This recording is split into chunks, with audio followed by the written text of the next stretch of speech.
Hey guys, so we're back at it again. Teresa went to the auto parts store and grabbed some of the parts that we needed. I decided to take and get a new air filter just because I don't want that to be the culprit of any of our motor issues, if we have any, while we're going down the road. Plus, with being a new owner of the motorhome, I figured it would just make the most sense just for us to get it brand new, be done with it. I also decided to take and change the oil, which we're going to do here a little bit. Also, I'm going to do a coolant flush because there is not much coolant left in this. And then, of course, we still have the brake line bleeders that we need to do. We also purchased the tubing that is needed for the windshield washer fluid. And we're going to take and do all of that up next. 1, 2, 3, action! Action! Action!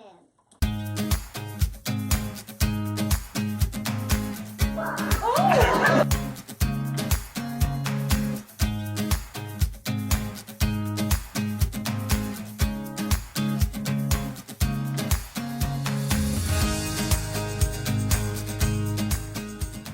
The other day we went through and cleaned out the current air filter that's in there, and like I had said in the intro of this video, I decided that I'm going to take and replace the air filter with a brand new one.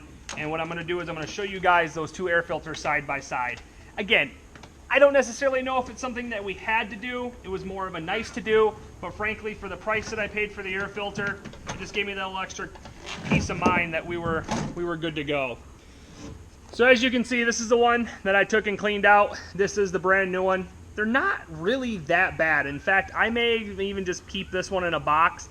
I think it was like 21, 22 bucks, something like that, for the new one. But I will put this one back in the box. I will label it that it belongs to this motorhome, and we'll keep it. But again, I went through and at least changed out the air filter just for that simple peace of mind.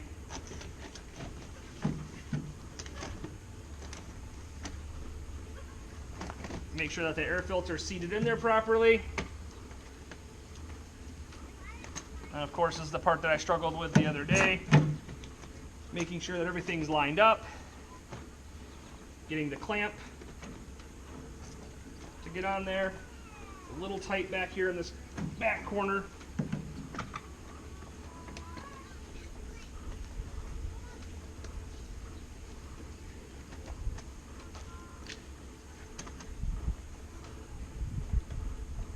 Once everything's seated on there properly, bring it across, clamp it down, make sure we're good to go. Another project checked off the list. For this project, we're going to take and redo the line that comes from the washer fluid motor to the passenger side of the motorhome. If you recall in the previous video, we had noted some cracks and some leaking of the passenger side. And what we had noticed was that the small tube that runs from the front of the motorhome up through the wiper blade arm to the wiper blade, that had multiple holes in it. What we didn't know was that when we actually took it out of the wiper blade and we came into the engine area, we had noticed that the small diameter hose was actually shoved into the larger diameter hose, and then it was just taped up with some electrical tape.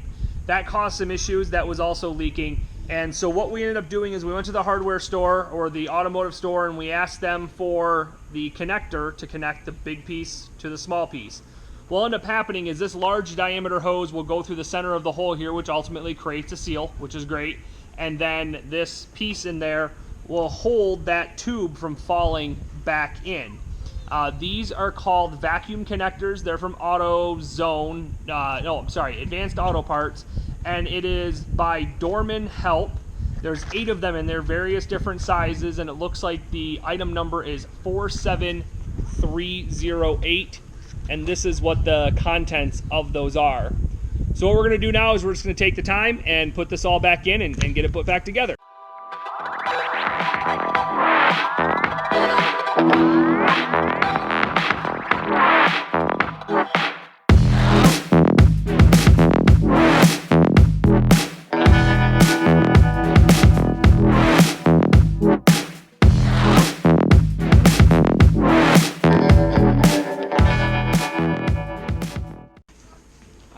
Great news is that project's done. Checking them off the list. For this next project, we did not have any brakes coming home at all. There was just enough brakes to stop if I was coasting to a intersection, but there was definitely not any stopping power. Like I believe I said in the first video, maybe it was even the second video, when we had went around and just did our fluid check real quick before we left, we noticed that we had some coolant, but not enough. We did notice that what I thought was brake fluid in this reservoir definitely was completely empty, as the cap was completely gone. So we've gone through, I have purchased a new cap. I have purchased the .3 brake fluid. In fact, I purchased 4 of those. We have a funnel with a hose to help us get into that brake fluid container because it is kind of up and around. I also grabbed some WD-40 so that I can take and spray all of the brake line bleeder valves. On this particular unit, the brake fluid bleeder valve is a 3/8 inch wrench required for that. And then, of course, I have my my gallon jug with my silicone tubing in there, and I will put some brake fluid in here just to make sure that we're not getting any air back into the brake lines. So the first thing we're going to do is we're going to take and fill this brake fluid reservoir until it's completely full. Then, starting in the back passenger, the furthest caliper away, I'm going to start bleeding out those lines, and I will have Teresa help us where she's going to hit the brake pedal, and then I'm going to open it up, and then when she releases it, I'm going to take and close it so that we can try to get the brake fluid to those lines. And also, this is going to take and cause us to flush them out. Additionally, before I go do that, I'm going to take and spray some WD-40 on all of the brake fluid bleeder lines, or the brake fluid leader valve, so that we can just make sure that we're not going to take and break them or strip out the bolt where those reside. Due to the way that this is set up in here, this is definitely a 2-person job. You need to have somebody hold the funnel, then somebody dump the fluid into there at the same time that you're making sure you're not putting too much in and overflowing it, but also making sure you're not getting it out too fast and not getting it into the reservoir.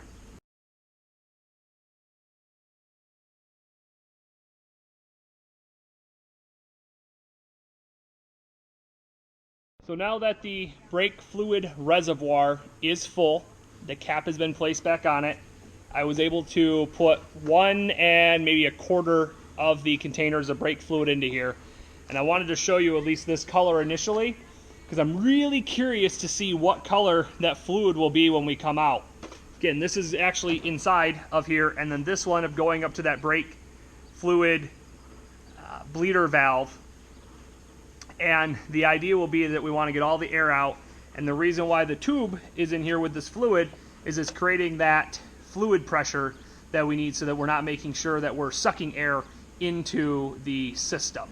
So what we're going to do now is we're going to move the camera to the back passenger tire so that you can see as we go to bleed this bleeder valve. Alright, so the brake bleeder valve is not moving. It's pretty tight on there. What I'm going to do is I'm going to try to use leverage to take and provide me some additional assistance on being able to take and get this loosened up just a little bit. And again, I'm only going to do just enough to get it loose. It may be leaking brake fluid out, but I need to at least get this loose, and then I can use the smaller wrench to try to do the control on it. All right, so we got her loose, and it's leaking out, so I want to tighten it back up. And it's pretty dirty, so that's good to see that it's at least working. All right, so let me call my second person here.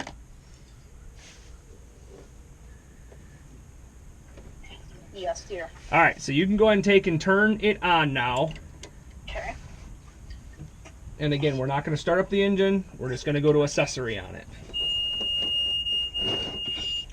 Okay, and push down the brake pedal. Keep it pushed down. Pushing down. Do you want me to pump it or just nope, push it just down? push and hold it. Pushing and holding. And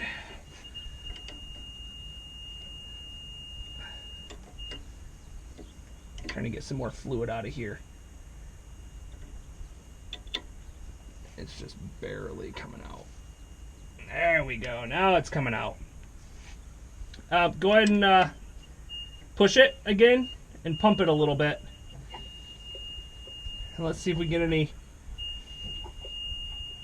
fluid to actually move. Does it feel like, oh, there we go. Keep going.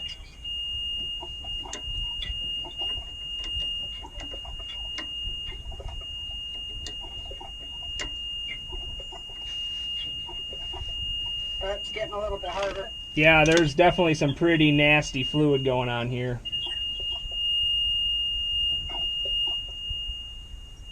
It's still pumping.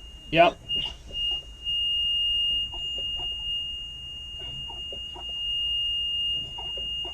Yeah, you're doing great. We're getting a little bit clearer, but it's still pretty dirty. So I would say keep pumping that so we can try to get that dirty fluid out.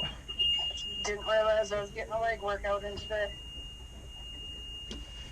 Okay. All right. Now stop because we actually have air that showed up in the line somehow. Go ahead and try to pump it again. Pump it again? Yep. Okay, hang on. Push and hold or release? Nope, release it.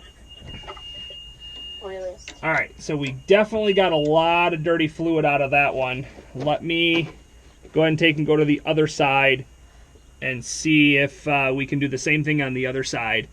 But it's full of air now, so I'm going to try to bleed out at least the other side. Now we're on the back driver's side. This one was quite a bit looser already, so we're going to go through here and at least see if we can get any of the fluid to come out at all.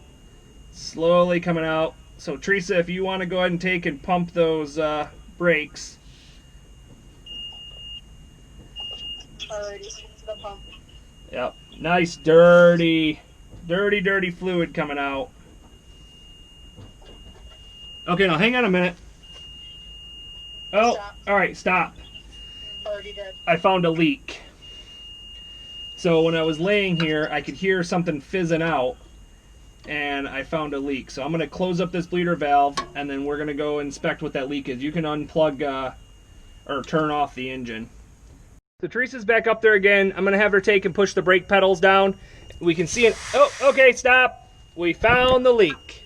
I stopped. Yep, we found the leak. I can feel it. It's right up here. No idea how to repair it, but we found the leak. And then there's this other thing that's hanging here. You can shut it off, babe. So that is our brake fluid leak right there. Have to figure out how to get in there and try to get that out. As you can tell, that's definitely quite discouraging. I was hoping that the brake lines were going to be consistent, or I can't even really think of the word right now just because my mind's running a million miles a minute trying to figure out what the best solution will be. Obviously that brake line will have to be replaced. I've never done that before, so we may have to do some consulting of the YouTube master or Teresa's father or somebody else, maybe one of my friends, to see if they can give a recommendation on how to fix the brake line. But definitely quite discouraging. I was really hoping that we were able to get in there and get that brake line replaced. I think what we're going to do now is I am going to just go around and just do a couple more small projects to kind of get my mind away from this brake line being out, as it is quite discouraging. I'm going to have to try to get cleaned up a little bit as well. But we'll have to get in there another day and take a look at this brake line and see what we can do to get it replaced. But it's definitely cracked. I can feel it completely cracked on the other side. It has a hole about a half centimeter to a centimeter wide, and it's just spurting out that brake fluid. So after having a pretty discouraging day today on everything that I've tried this evening for projects, I basically decided that it's time for demo. I've had enough.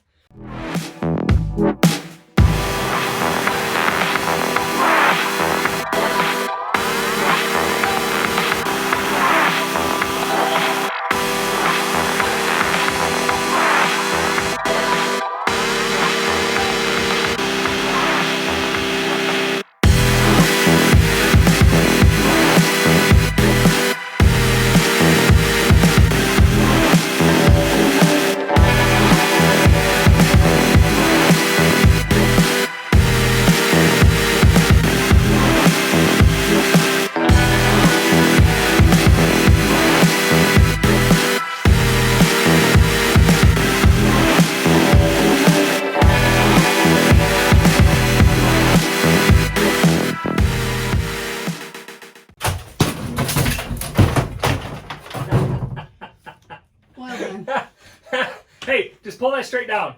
Just pull it straight down. Come on, pull it down, pull it down, pull it down. Oh.